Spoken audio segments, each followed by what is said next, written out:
د نوجوانې همدرد کمیټې په کال 2020 کې یو ځل بیا یوه غونډه راجوړه کړه چې پکې په ډېرو ستونزو خبرې اترې وشوې، په خاص طور په تعلیم، خدمت، د غریبانو مدد، د نشې خلاف آګاهي مهم او د جومات او مدرسه کې د تعمیر کار کولو کې مدد شامل وو. په دې غونډه کې تازه ټاکنې هم وشوې چې پکې د صدر عهده محمد شکیل سمباله کړه، د نایب صدر عهده سجاد خان سمباله کړه او د جنرال سکریټري عهده سیف الله ته حواله شوه. همدغه شان چې کله مو د صدر محمد شکیل نه پوښتنه وکړه چې تاسو به نوجوانې همدرد کمیټې له څه کار وکړئ، نو هغه صدارنګ وویل: بسم الله الرحمن الرحیم. یاسین خبره شکریه بنزه هم ندارم ځکه چې زه وایم چې د منبر یا د خلکو شکریه دارم، حالانکه دا د موږ ذمهواري ده د کور بکول د نوجوان لپاره او سوچ او فکر د موږ دا ده چې دا نوجوان روچت نشي د خپلې سوسایټۍ لپاره بل څوک د موږ لپاره نه روچتېږي چې هغه موږ بوځي. او الله کوم چې کله قرآن مجید کې فرمایي چې یو قوم چې کوم دی په خپل نشي کوم دی هغه خپل ځون چینج نه کړي، نو هغه نه هم نه چینج کوي. موږ په خپله کوشش کوو چې خپل ځون به چینج کوو او د پروګرس په طرف یې مزل کوو، ښه سټیپونه به انشاءالله اخلو. بله خبره د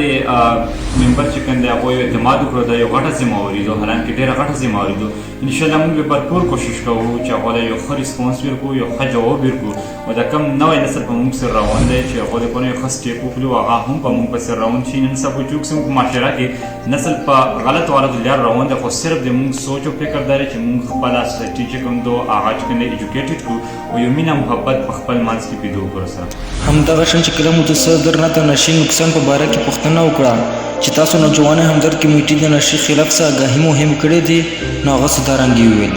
بلکې موږ مشوره هم درکړه چې کوم موږ خپل نوجوان چې کوم د تعلیم په طرف باندې روان انشاءالله دا شي نه موږ خود به خود باندې بچ شو. نن سبا حالانکې بدقسمتي نه وي چې موږ ډېر نوجوان په داسې شي کې مشغول دی، د نشو په طرف باندې چې کوم دی روان دی، ډېر د کالجونو یونیورسټو چې کوم د سکول لیول کې هم په دغه سایډ باندې روان دي. که زه وایم چې یاره د مور څوک پکې نشته دی، حالانکې د سبا په عمر روان دي. معاشره چې کوم په انسان باندې اثر کوي او انشاءالله د موږ به دا کوشش وي چې ټوله معاشره انشاءالله موږ به یو سټیپ اخلو، نور چې کوم دی کولو الله ضرورت دی او موږ به یو ښه سټیپ یو ښه سوچ به لرو او انشاءالله موږ به بھرپور کوشش وي چې دغشي نه خپل نوجوان چې کوم دی خپل ماشومان چې کوم دی دغشي نه لرې وساتو او هغه له قسمه تعلیمي چې کوم دی اکیډمي سنټرې وغیره نور شیونه چې کوم دی هغه ارینج کړو، په هغه کې دوی چې کوم دی مشغول اوسو. د دې نه بعد چې کله مو د نایب صدر سجاد خان نه تپوس وکړو که چیرې مسافر یا د معاشرې مالداره طبقه د غریبانو مدد کول غواړي، نو تاسو به دا مدد څنګه کوئ؟ یعنې د کمیټې به څه انتظامات وي؟ نو هغه صدارنګ ورته وویل: لکه موږ مخکې الحمدلله لکه الحمدلله چې نوجوان همدرد کمیټې چې کم کورونه وکړل په همدرد کلي کې ډېر دا چا نه پټ نه دي، دا موږ په سوشل میډیا باندې هم ښیو او خاص کر اکثر خلک ګیله کوي چې یاره تاسو کم کور کوو، کم نیک کور کوو، تاسو هغه سوشل میډیا نه راوړو. نو هغه مین مقصد دا هغه دی چې کم سے کم موږ نورو خلکو له دا حوصله افزایي ورکړو چې کم سے کم موږ چې کم یو نورو خلکو له دا هغه ورکړو چې میسج ورکړو چې یاره تاسو هم دغه شانتې روزو، تاسو هم دغه شانتې خدمت وکړو. نو موږ مین کور دا هغه دی چې کم سے کم په هر ځای کې موږ مدد وکړو د خلکو د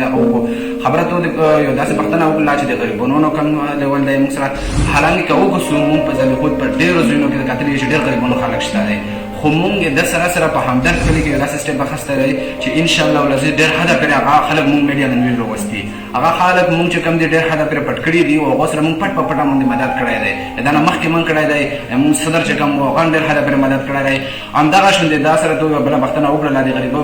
حواله سره د موږ سره بهرني کم چې بیروني ملک مسافر چې کوم دی هغه موږ سره رابطې کوي، اکثر نه موږ له وایي چې تاسو هسې کومه یوه ذریعه ده، کومه یوه خبره ده چې موږ تاسو سره پیسې درولګو، تاسو هم غریبانو سره مدد وکړو. نو الحمدلله چې موږ کوم د ملګریو څخه مدد مخکې کړی وو، موږ یې اوس هم کوو، اوس یې مرسته کوي، خو هغه مدد چې کوم دی اوس هم ترسره کوي. خو دا سره چې موږ کوم ملګري دی هغو دغه شانتې یو پروف یې ښایي فینانس منسټر چې کوم دی هغه موږ سره دی، هغه خلکو له ښایي چې موږ سره دومره چې کوم دی دومره پیسې موږ لګولي دي، دومره پیسې هغه لګلي دي. نو یو کور موږ الحمدلله خلکو له ښه دی، خو هغه تر دا وجه نه مطلب موږ په انباکس کې چې کوم دی په نوجوانې همدرد کمیټې پیج کوم نیر باندې چلیږي، هغه په انباکس کې موږ سره یو بل انفارم کوو چې مطلب ته دومره پیسې لګلې وای، ته دغه کاس راولا شولې. نو انشاءالله العزیز د څو کوم چې کوم ملګري وي مطلب بهر ملک وي هغه هم راتلی شي، موږ دا پوښتنه کولی شي، ویلی شي چې یاره تاسو هغه پیسې چېرته ولګولې، موږ هغو له پوره ثبوت ورکولی شي چې الحمدلله څه پیسې چې کوم دي هغه حقدار له ورسېدلې او په ښه طریقه ورسېدلې. انشاءالله العزیز په دا کې هېڅ کوتاهي نه وي شوې. نو داسې انشاءالله وي دا موږ سوچ فکر دی چې نور څومره غریبان دي خاص کر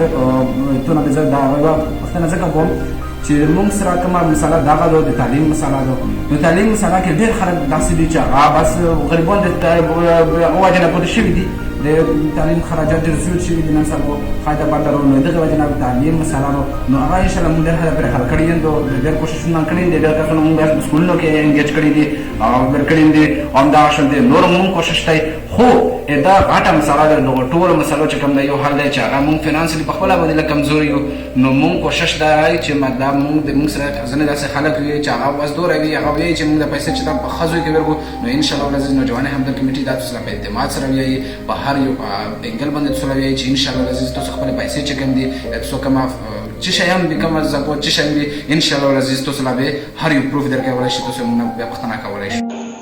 د دې نه بعد چې کله مو د جنرال سیکریټري نه پوښتنه وکړه چې تاسو د کمیټې سیاسي ده او که غیر سیاسي او که چېرې سیاسي غړي تاسو ته راشي نو تاسو به هغه ته په کوم نظر ګورئ نو هغه څه دارنګې جواب راکړو.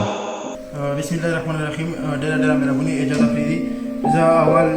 ټول شکریه ادا کوم چې موږ عزت وکړو د کمیټې کې ممبر یو مخکې کمیټې کې او د راون کول ممبر نه ختم شوم لکه ودامي روشه جی اس په وره کې نو تو خبره وکړه سیاسي موږ داسې نه شو تړلی چې به موږ کوه صدر صاحب تېر کلي ویلي وو چې کوم سیاسي منډه تللی سیاسي ویل کړي دي هر یو سیاسي خلکو سره نه ودرېږي خو هغه که داسې کېدای شي که سیاسي موږ له ټیم ورکوی شي یا موږ له راتلی شي موږ ته موږ ویلکم کوو او موږ سیاسي خلکو سره نه شو تړلی ځکه چې په دا کې موږ ویلي چې سیاسي خلکو سره نه تړو سیاسي منډه تللی نو ها موږ داسې کوی شو که مطلب موږ بای چا سره ګپ شپ وي ایم پی ای که سیکرټري صاحب وي ډېر سیاسي خلک داسې دي چې موږ ملګري یو ورسره ګپ شپ دی نو موږ داسې کوی شو چې همدرد کمیټې له فنډ کوم دی راوړی شو او داسې اعتماد ملکي یو بله فنډ راوړی شو سکولونو کې د خلارو یو لار کوی شو نو انشاءالله موږ دا تاسو باندې اعتماد دی چې موږ باندې کوم ودامي را شوي نو موږ له څو عزت وکړو موږ عزت تاسو وکړو ډېره ډېره مهرباني الله